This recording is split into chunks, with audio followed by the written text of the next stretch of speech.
explain an elementary school classroom in a slum.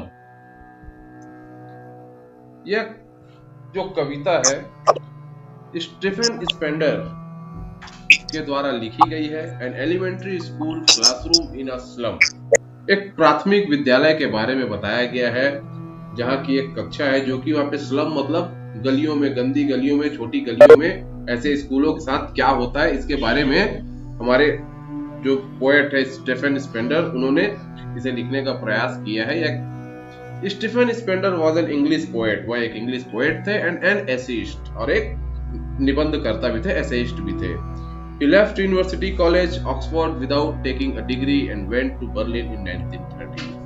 उन्होंने university college Oxford में की पढ़ाई को बीच में ही छोड़ दिया और 1930 में बर्लिन चले गए। Spender took in interest in politics and declared himself to be a socialist and pacifist. उन्होंने बहुत ही जल्दी अपना जो इंटरेस्ट था, जो अपना ध्यान था, वह राजनीति की तरफ मोड़ लिया और अपने आप को सोशलिस्ट और पैसिफिस्ट कहना शुरू कर दिया। Books by Spender include poem of dedication, the age of being, the creative element, the struggle of modern and autobiography. ये सारे जो पोएम की किताबें हैं उन्होंने लिखी। An elementary school classroom in a slum he has constructed on theme of social injustice and class inequalities. पहले ही उन्होंने बता दिया, यह जो कविता या जो पोएम उन्होंने लिखी है सोशल इनजस्टिस, सामाजिक अन्याय, और क्लास इनइक्वालिटी, वर्ग भेद की जो भावनाएं, केवल क्योंकि यह कहानी जो है, ये जो पोएम जो है, ये दूसरे देश के लिए आधारित करके बनाई गई, लेकिन कमोबेश पूरी दुनिया में यह भावना लगभग सभी जगह देखी जाती है। और इस पोएम को पढ़ने के बाद हमें समझ में आ जाएगा कि इसका बहुत सारा रिसेम्बलेंस जो है वो आपको भारतीय स्कूलों में भी देखने को मिलेगा। तो कवि कहते हैं, far far from gusty waves this children's faces, far far from gusty waves, झोंकेदार सुंदर गस्टी वेव्स। यहाँ पे आप देखिएगा, मैंने आपको पोएटिक डिवाइस के, हमारे फिगर ऑफ स्पीच के दो शब्द बताए थे, सिमाइली एंड मेटाफर, रूपक और उपमा।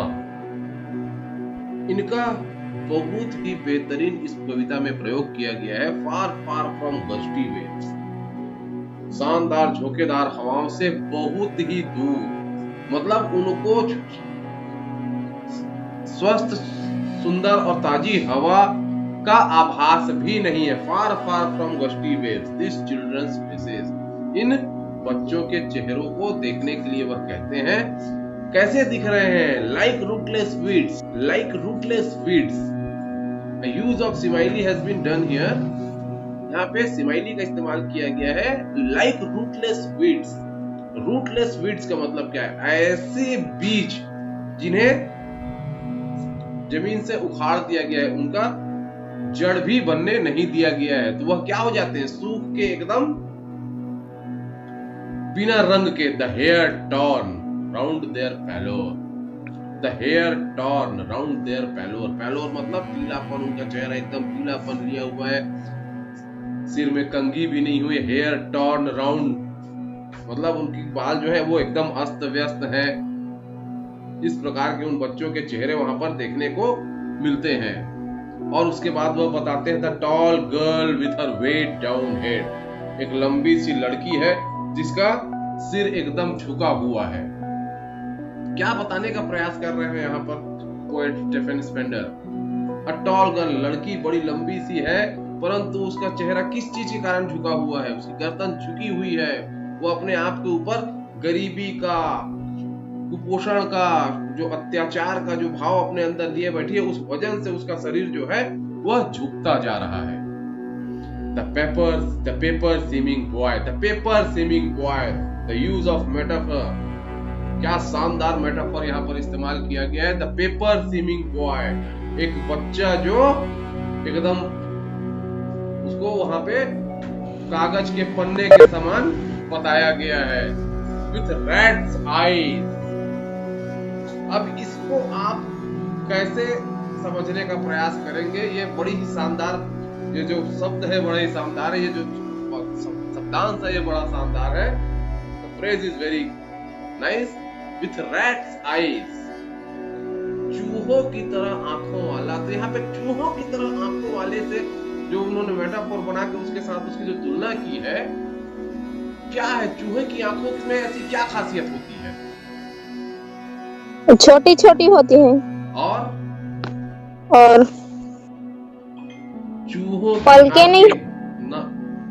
Don't go to the body appearance, आप उसके शारीरिक उस पे मत जाइए।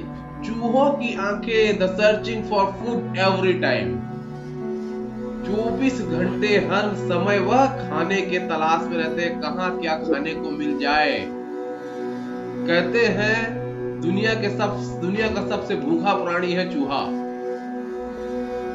उसके पास 24 घंटा वो खाने की तलाश में रहता है। मतलब वो बता रहा है वो बच्चा इतना पतला है कहने का मतलब सीधा है कि कुपोषण का शिकार है, खाने को ठीक से मिलता नहीं है, गरीब परिवार में पैदा हुआ है और इसलिए उसकी आंख जो है वह चूहे की समान दिख रही है। मतलब उसके आंख में भोजन की तलाश आप देख सकते हैं। इसीलिए यहाँ पर कवि ने उसे रैट्स आईज से उसकी तुलना की है। The stunted unlucky heir of twisted bones, the stunted unlucky heir of twisted bones. वहां पर एक बौना लड़का भी दिख रहा है, द स्टंटेड बौना, unlucky heir of twisted bones. अपने टेढ़े मेढ़े हड्डियों को उन्होंने अनलकी हेयर का मतलब यहाँ पे वंशानुगतता, मतलब उसे विरासत में प्राप्त हुई है। और विरासत हमको किससे मिलती है? अपने माता पिता से। मतलब वो जो उसका जो शारीरिक विकृति है, uneveness of his body is inherited from his parents, वह अपने माता पिता से इस चीज को प्राप्त किया है। वो जो बौनापन है उसका जो छोटापन है, उसके अंदर ये दुख है कि उसने अपने माता पिता से उस बीमारी को प्राप्त किया है। और यही चीज वो आगे बोलते हैं, reciting a father's narrow disease, his lesson from his desk। बड़ा शानदार यहाँ पर लाइन है। यहाँ पे आप समझने के एक बहुत कहते हैं ना, open field has given by the poet, reciting a father's narrow disease। अपने पिताजी द्वारा प्राप्त किए गए इस बीमारी को रिसाइटिंग मतलब दोहरा रहा है। और उसके बाद फिर बोलते हैं हिज लेसन। तो वो क्या कर रहा है? वो क्या वहां पर अपना पाठ पढ़ रहा है, रिसाइटिंग हिज लेसन, या reciting his father's disease on his desk? अपने डेस्क पे बैठ के वो क्या कर रहा है? तो वो दोनों काम कर रहा है। वो कभी अपना पाठ पढ़ता है और कभी अपने दुख को यह बार बार अपने मित्रों को बताता है कि ये जो मेरी स्थिति है, ये जो मेरा शारीरिक जो प्रादुर्भाव है, वह मेरे पिताजी से मुझे या मेरे पूर्वजों से मुझे प्राप्त हुआ है। और वहीं पर फिर बोलते हैं जो हमारे कवि हैं, at back of the dim class one unnoted sweet and young. वहीं पर क्या बताते हैं? At back of the dim class, उस गहरे अंधेरे से क्लास में पीछे की तरफ, वन अननोटेड, एक अननोटेड मतलब इस पर किसी का ध्यान ही नहीं जा रहा। क्यों ध्यान नहीं जा रहा है उसकी तरफ उस किसी का? क्योंकि वह बहुत ही अंधेरे कोने में कक्षा के बैठा हुआ है। स्वीट एंड यंग, बड़ा ही प्यारा और सुंदर सा बच्चा है। His eyes lives in a dream, और उसकी आंखें जो है वह सपनों में अपना जीवन तलाश रही हैं। ऑफ स्क्वायरल्स गेम, और वो ध्यान से क्या देख रहा है? स्क्वायरल्स गेम, वहीं पे गिलहरियां जो खेल रही हैं उसे वह ध्यान से देख रहा है। In tree room other than this, ये ट्री रूम क्या है? गिलहरियां क्या करती हैं? पेड़ में चढ़ती हैं, पेड़ में जो होल्स होते हैं उसमें घुसती हैं, निकलती हैं, फिर ऊपर जाती हैं, फिर नीचे आती हैं। अदर देन दिस, यहाँ पे अदर देन दिस दोनों ही चीजों के लिए यहाँ पर यह शब्द रखा गया है। पहला, वह बाकी बच्चों से उसकी सोच अलग बताई गई है। बाकी बच्चे कैसे अपनी गरीबी, अपनी लाचारी, अपने दुख, अपने दर्द, अपनी बीमारी की बातें कर रहे हैं और उनका चेहरा लटका हुआ है, उनके चेहरे में किसी प्रकार का कोई उत्साह उमंग नहीं है। तो इससे भी अदर देन है वो। ये इस बच्चे की जो हम बात कर रहे हैं बाद में, at back of the dim class जो बैठा हुआ है, वह इन सब बच्चों से एक अलग सोच रखता है और इस अंधेरे में भी उजाले की उम्मीद रखता है। उसके अंदर कुछ सपने हैं, वो आगे बढ़ने के कुछ विचार रखता है। He wants to be a successful. He wants to do something. He has the potentiality. He thinks that he has the potentiality to change the situation which he is in. जिस परिस्थिति में वो है, वह उस परिस्थिति को बदल देगा। इस प्रकार की भावनाओं को लेकर वह बड़े ही स्वस्थ मन से पीछे में बैठा हुआ है। और दूसरा अदर देन दिस क्या है, उस क्लास की गहरी अंधेरी बदबूदार कोठी से वह उस पेड़ के खुले उन्मुक्त स्थान को ज्यादा बेहतर समझता है, जिसमें वह गिलहरी जो है वह अपना खेल खेल रही है। और दूसरा स्टैंजा फिर बताते हैं, थोड़ा सा उस कक्षा की स्थिति परिस्थिति के बारे में यहाँ पे कवि बताने का प्रयास करते हैं। और यह थोड़ा सा यहाँ पे कटाक्ष भी करते हैं दो दुनियाओं के बीच में। कैसे? शोर ग्रीन वॉल्स, ऑन शोर ग्रीन वॉल्स, वहां पे स्कूल की दीवार के बारे में क्या बता रहे? शोर क्रीम्स, बड़ा ही फीका क्रीम कलर का वहां पे उन दीवारों का रंग हो गया। मतलब वो दीवारें बहुत पुरानी हो गई है, पता नहीं सदियों से कभी उसमें खुदाई हुई है कि नहीं हुई है। और एक सिंगल वर्ड का इस्तेमाल किया, डोनेशन, दान पुण्य। क्या चीज डोनेशन है? डोनेशन में क्या आया है? तो वहां पे स्कूल में क्या दिख रहा है? Shakespeare's head, cloudless at dawn, civilized dome, riding all cities, ballad, flowery, Carolus Valley। यह सारे चित्र जिसमें एक शेक्सपियर का फोटो लगा हुआ है, जिसमें शेक्सपियर का सिर दिखाया जा रहा है। आप कभी शेक्सपियर जी की फोटो देखे हैं? हाँ, ये शेक्सपियर के ऐसी एक तस्वीर वहां पे लटकी हुई है। और इसमें थोड़ा सा यहाँ पे उन्होंने ह्यूमर भी क्रिएट करने की कोशिश किया है और यहाँ पे सोच को बताने का प्रयास किया है। क्या बोल रहे? Shakespeare's head. क्या दिख रहा है उस चित्र में? केवल शेक्सपियर का सिर दिख रहा है। दिख रहा है ना? Yes, yes. और उसके बाद क्या? Cloudless at dawn, civilized domes riding all cities, cloudless at dawn. एक तरफ थोड़ा सा ह्यूमर इस पूरे सार्केस्टिक सिचुएशन में, एक थोड़ा सा ह्यूमर मतलब थोड़ा सा हंसी मजाक करने का प्रयास यहाँ पे शायद कवि ने किया हो। क्लाउडलेस एट डॉन, कैसा दिख रहा है उसका सिर? जैसे आधा चंद्रमा दिखता है ना, उसका Yes, sir. आधा सूरज दिखता है। जब वो क्या बोलते हैं, सुबह सुबह जब सूर्य उगता होता है तो वहां पे जैसे बादलों से घिरा हुआ आधा अधूरा चांद दिखता है, उस प्रकार का वह उनको दिख रहा है। ये पोर्शन दिख रहा है ना, ये उसको बताने का प्रयास करते हैं। पहला तो ये ह्यूमर हो सकता है। और सिविलाइज्ड डोम राइडिंग ऑल सिटीज, और यहाँ पर बहुत से शानदार शहरों के जो चित्र हैं वो जहाँ पे चारों तरफ घूम रहे हैं उसको दिखाने का प्रयास किया। और यहाँ पे टैरोलिस वैली, टैरोलिस वैली का यहाँ पे इस्तेमाल इसलिए किया गया है, ये दिखा टैरोलिस वैली। इस प्रकार की सुंदर सुंदर तस्वीरें जो हैं, बेल्ड फ्लावरी, बड़े सुंदर घाटियों की वहां पे जो तस्वीरें वहां पे लगाई गई हैं। और जो की तस्वीरें कहां से आई हैं? जो की तस्वीरें दान में आई हैं। अमीरों के द्वारा उन गरीब बच्चों की स्कूल में क्या किया गया? दान किया गया है।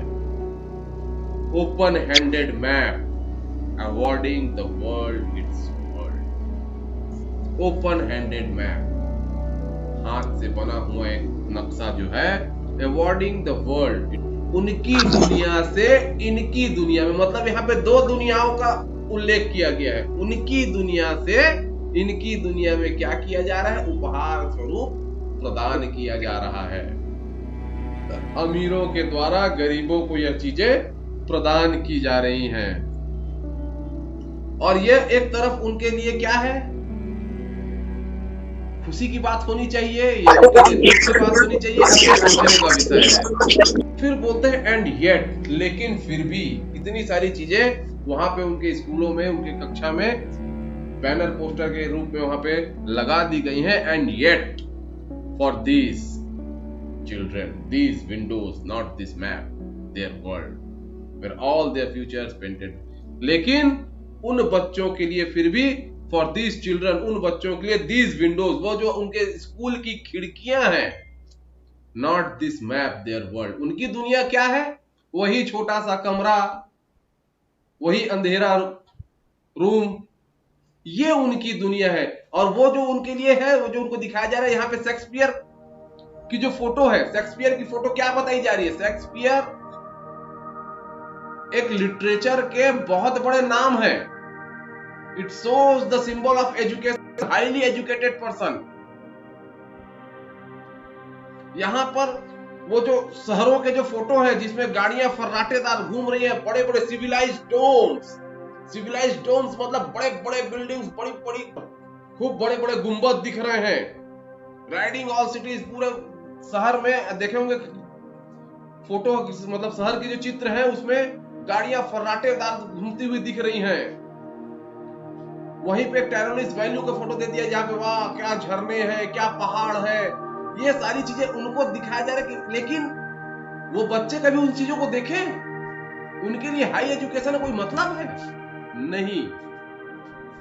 उनके लिए तो वही गंदी बदबूदार गलियां, वही अंधेरी कोठरी, ये उनकी दुनिया है। न कि वो तो उनके लिए केवल क्या है, अमीरों के द्वारा दिखाया गया गरीबों को सपना है। वो उसको एक प्रकार से अपने मजाक के रूप में भी लेते हैं, जो अगली लाइन में हम समझेंगे। मतलब उनको समझ में ही नहीं आ रहा है कि ये दो दुनियाएं हैं। Open handed map avoiding the world it's world. उनकी दुनिया से हमारी दुनिया इतनी अलग है, क्योंकि हमारी दुनिया क्या है, ये चित्र नहीं है, ये जो नक्शा है वो नहीं है। हमारी दुनिया क्या है?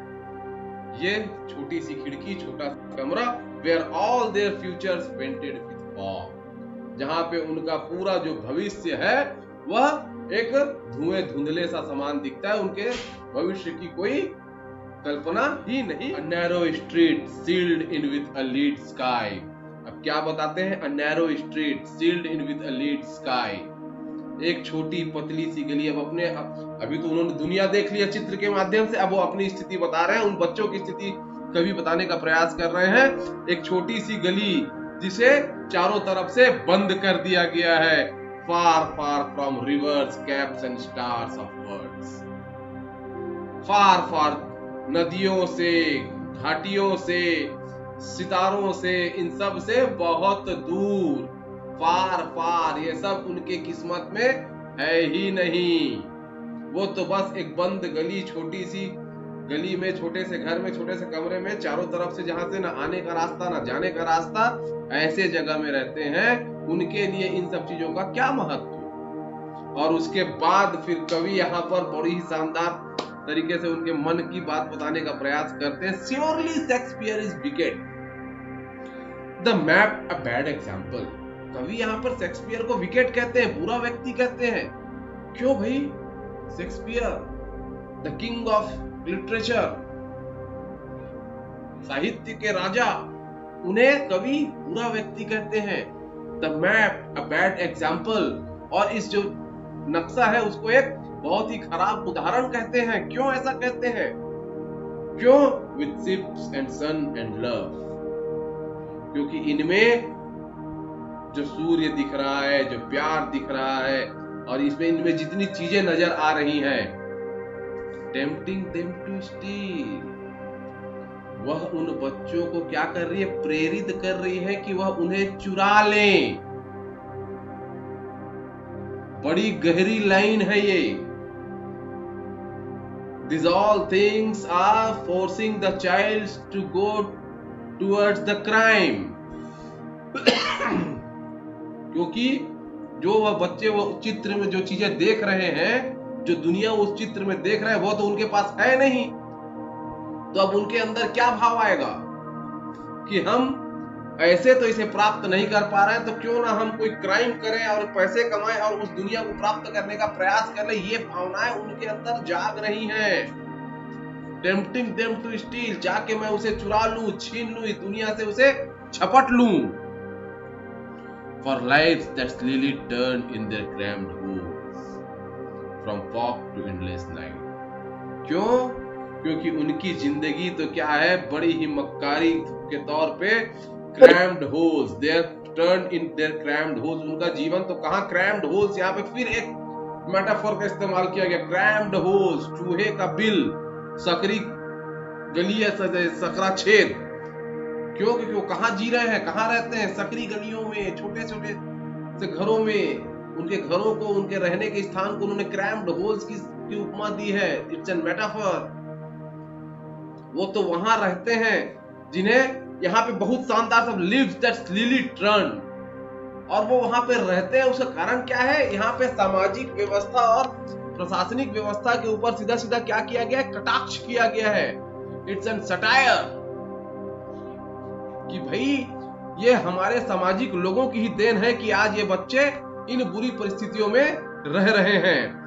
From fog to endless night, और उनका जीवन जो है कोहरे से अंधेरे की तरफ बढ़ता चला जा रहा है। और उसके बाद फिर कवि कहते हैं on their slag heap, on their slag heap. Slag heap क्या है? कूड़े का ढेर, खराब कूड़े के ढेर में दीज चिल्ड्रंस, ये जो बच्चे हैं, wear skins pipped through by bones and spectacles of steel with mended glass। इन बच्चों के शारीरिक स्थिति के बारे में वो बताते हैं। इस कूड़े के ढेर में ये जो बच्चे हैं, इनका शरीर कैसा है? skins pipped through bones, उनकी जो हड्डियां हैं, उनके मांस के जो आवरण है वो इतना पतला है कि उनकी हड्डियां बाहर निकल रही है, दिख रही हैं। and spectacles of steel with mended glass, मतलब उस यहाँ पे भी एक फिर से मेटाफोर का इस्तेमाल किया गया है, spectacles of steel with मेंडेड glass. देखे होंगे कि टूटा फूटा से मेंडेड ग्लास मतलब बना हुआ, रिपेयर किया हुआ। स्पेक्टेकल्स स्टील के एक चश्मे के आकार में, जिसमें टूटे फूटे कांच को धीरे से जोड़ा गया है, उस प्रकार से उनका शरीर दिख रहा है, जिसमें like bottles bits of stones, like bottle bits of stones. पत्थर में आप देखे होंगे ना, जब हम लोग क्या बोलते हैं, दीवार बनाते हैं, तो उसमें ऊपर में कांच के टुकड़ों को गाड़ दिए रहते हैं। उसी प्रकार से इन बच्चों के आवरण को बता रहा है कि ये like bottles bits of stone, कांच के टुकड़े जो पत्थर में रख दिए गए या पत्थर से तोड़ दिए गए हैं, उस प्रकार की इनकी शारीरिक अवस्था है। मतलब ये इतने ज्यादा कुपोषित है, इनको इनके जीवन के साधन नहीं मिल रहे हैं, और वो अपने आप को पूरी तरीके से डेवलप नहीं कर पा रहे हैं। All of their time and space are foggy slum, और उनका जीवन पूरी तरीके से कहां गुजर रहा है? ऑल ऑफ देयर टाइम, उनका पूरा समय और स्थान कहां है? आर फॉगी स्लम्स, वही धुएंदार बदबूदार गलियां। और उसके बाद फिर बड़े ही गुस्से में वह कहते हैं, so blot their maps with slum as big as doom। क्यों? क्योंकि जब वो उस मानचित्र को देखते हैं, उस नक्शे को जब वो बच्चे देखते हैं, तो उसमें उनको उनकी गलियां नहीं दिख रही हैं। उनको तो बड़े बड़े शहर, बड़े बड़े नगर, बड़े बड़े देशों के नाम दिखते हैं, वो स्थान दिखते हैं, उसमें कुछ चित्र है, उसमें बड़ी बड़ी बिल्डिंगें दिखती हैं, और उनको उनकी जो गलियां हैं वो उसमें नजर नहीं आ रही हैं। तो वह कवि बोलते हैं, सो ब्लॉट देयर मैप्स, तो उसमें एक धब्बा बनाइए, एक स्थान उस नक्शे में वो दिखना चाहिए, with slums as big as doom, और उसमें वो गलियां जो हैं वो बड़े ही नर्क के समान में उसमें नक्शे में स्पष्ट रूप से दिखाई जाने चाहिए, ताकि दुनिया को ये पता चल सके कि ऐसे भी स्थान हैं। आप नक्शे में जो देख रहे हैं, बड़े बड़े शहर जो देख रहे हैं, बड़ी बड़ी इंडस्ट्रीज जो देख रहे हैं, बड़ी बड़ी फैक्ट्रियां देख रहे हैं, बड़े बड़े स्कूल देख रहे हैं, वही दुनिया नहीं है। ये जो स्लम्स की जो दुनिया है, जिन्हें उन नक्शों में कभी दिखाया ही नहीं जाता, वह भी हमारे यहाँ मौजूद है। लेकिन ऐसा कैसे हो पाएगा? यह स्थिति कब बदलेगी? कौन बदलेगा? तो उसके लिए फिर बताते हैं कवि, अनलेस, जब तक कि गवर्नर, इंस्पेक्टर, विजिटर, यह जो समाज के कर्ता धर्ता हैं, जो सरकारें हैं, जो निरीक्षण करता है, जो वहां पे देखने वाले हैं, जो वहां पे विजिट करने आते हैं, जो वहां पे इंस्पेक्ट करने आते हैं, और जो उसे गवर्न करते हैं, जो उसके मालिक हैं, सरकारें। एलिमेंट्री स्कूल इन स्लम कौन चलाता है? सरकारें चलाती हैं। तो उन सरकारों को यह चीज देखना पड़ेगा, और जब तक वो नहीं करेंगी, this map become their Windows, and these windows that shut upon their lives like catacombs. जब तक कि वह ऐसा नहीं करेंगी, this maps become their windows. ये जो मानचित्र है वही उनको दुनिया को देखने की खिड़की बनी रहेगी। और ये जो विंडोज हैं, ये जो खिड़कियां हैं, वो क्या है? That shut upon their lives like catacombs. ठीक है, उनके लिए जब तक कि आप ध्यान नहीं दोगे, उनके लिए आप यहाँ पे वहां पे बड़े बड़े बिल्डिंगों की फोटोज लगा दिए, चित्र लगा दिए, नक्शे टांग दिए हैं आपने, बड़े बड़े महान लोगों के आपने फोटोज लगा दी हैं, लेकिन उनको दुनिया को देखने के लिए वो कैसी खिड़कियां होंगी? Windows that shut upon their lives like catacomb. जैसे तहखाने के ऊपर हम दरवाजे को पूरी तरीके से बंद कर देते हैं ना, और तहखाने में सिर्फ अंधेरा रह जाता है, गुमनामी रह जाती है। कैटाकॉम्ब मतलब तहखाना। उस प्रकार से उनके लिए वे वैसी ही खिड़कियां साबित होंगी उनके जीवन में। जिस प्रकार से आप तहखाने को बंद कर देते हैं, तो उनके लिए वह नक्शे भी उसी प्रकार की खिड़कियां हैं जो उनके लिए बंद कर दी गई हैं, और वो तहखाने में ही अपना जीवन व्यतीत करते हैं। वही गहरी अंधेरी गली कोठी, वही बदबू, वही अभाव। तो जब तक के ये जिम्मेदार लोग इस पर ध्यान नहीं देंगे। अब यहाँ पर थोड़ा सा आप देखिएगा, अभी तक के कवि जो है वो क्या कर रहे थे? अभी तक शिकायती तौर पे थे, अब वो थोड़ा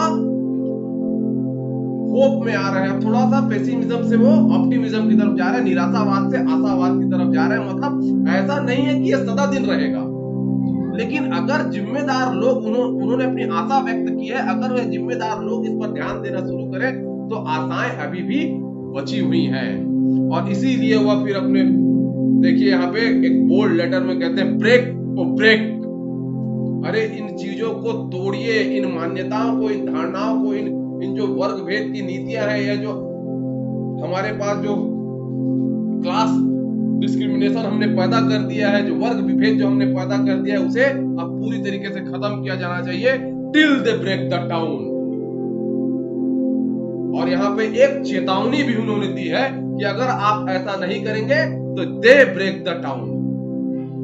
ये जो दबे कुचले मैले यहाँ पे जो लोग, यहाँ पर जो बच्चे जी रहे हैं, वो एक दिन आपके शहर को खत्म कर देंगे। क्यों? Surely they will become a criminals and the outcasters and anti-social elements।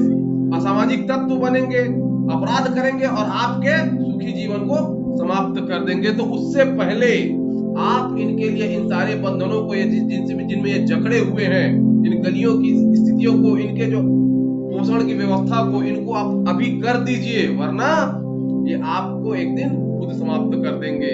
तो उससे पहले break open till they break the town. जब तक कि वह, उससे पहले ही आप इनके लिए इनकी बंधनों को तोड़ दीजिए, जिससे पहले कि वो आपके शहर को समाप्त कर दे। And so the children's to green fields. और इनको इन गलियों से निकालिए